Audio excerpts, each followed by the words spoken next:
Et c'est parti pour une autre vidéo règle de la corde raide. Cette fois-ci, on vous propose de vous expliquer le mode de jeu qu'on appelle le mode classique, donc c'est-à-dire le mode philo-filou, celui où on joue en opposition.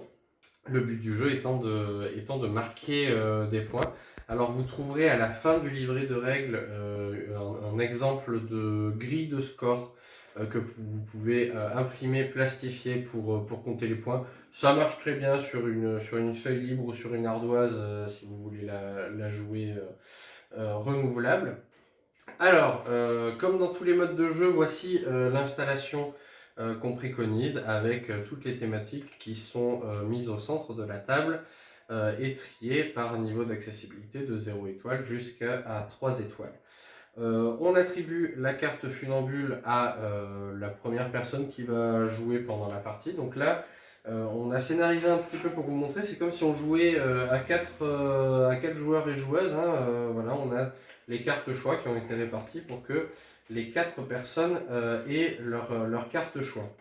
Alors, quelle est la mécanique du jeu pour le mode en opposition? Eh bien, comme à chaque fois, la personne qui a la carte funambule va choisir une carte thématique et va choisir son niveau d'accessibilité et va présenter la carte au reste du groupe. On le fait avec le tour de chauffe. Tu joues avec des amis, l'ambiance est joyeuse, mais tu sens monter en toi l'envie de gagner. Tu pourrais tricher sans que personne ne s'en rende compte. Qu'est-ce que tu fais? Choix A, tu joues honnêtement car l'essentiel est de participer, de partager un bon moment et de t'amuser. Choix B, tu triches discrètement car c'est très important pour toi de ne pas perdre et en plus, personne ne verra rien. Comment ça va se passer à ce moment-là? Eh bien, chaque personne va prendre sa carte choix, va la cacher sous la table et va la reposer sur la table avec sa main par-dessus. Une fois que tout le monde a voté, à ce moment-là, on va révéler. Hop, on révèle les choix. Donc là, on voit bien qu'il y a 3 personnes qui ont voté le choix A et une personne qui a voté le choix B.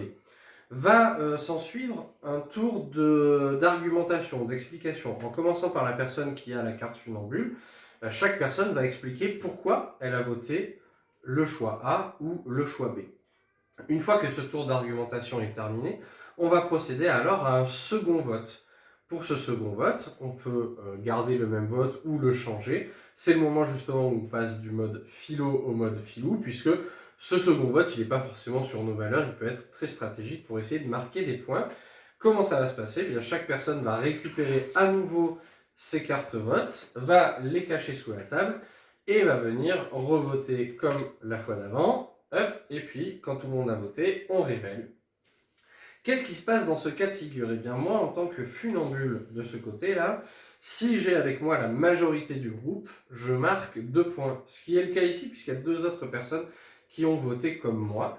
Donc la majorité est atteinte, je marque 2 points. Les personnes qui ont voté comme le funambule, donc ici et là-bas, ces personnes vont marquer 1 point, puisqu'elles ont eu l'intuition de ce qu'allait voter la personne qui avait la carte funambule. Et enfin, la personne qui a voté choix B, qui était la seule à voter ce choix, va marquer 3 points. Voilà, n'importe qui vote seul son choix autour de la table va pouvoir marquer 3 points.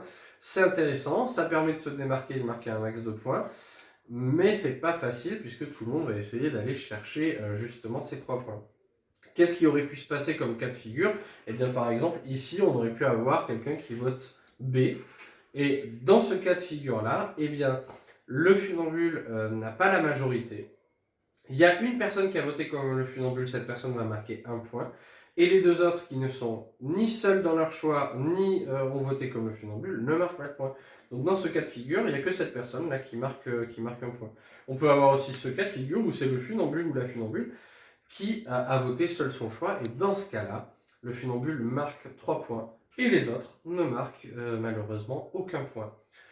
Voilà, n'hésitez pas après derrière à expliquer les raisons de votre second vote si vous l'avez joué justement philo, c'est-à-dire qu'il y a quelqu'un qui a eu des arguments qui vous ont réellement fait changer d'avis, ou plutôt filou, où vous avez essayé vraiment de changer votre vote ou au contraire de le conserver dans l'objectif de marquer des points. On vous rappelle que toutes les règles du jeu sont accessibles en PDF sur le QR code que vous pouvez trouver au dos de la carte tour de chauffe et sur les deux côtés de la boîte. Amusez-vous bien, débattez, mais ne vous battez pas.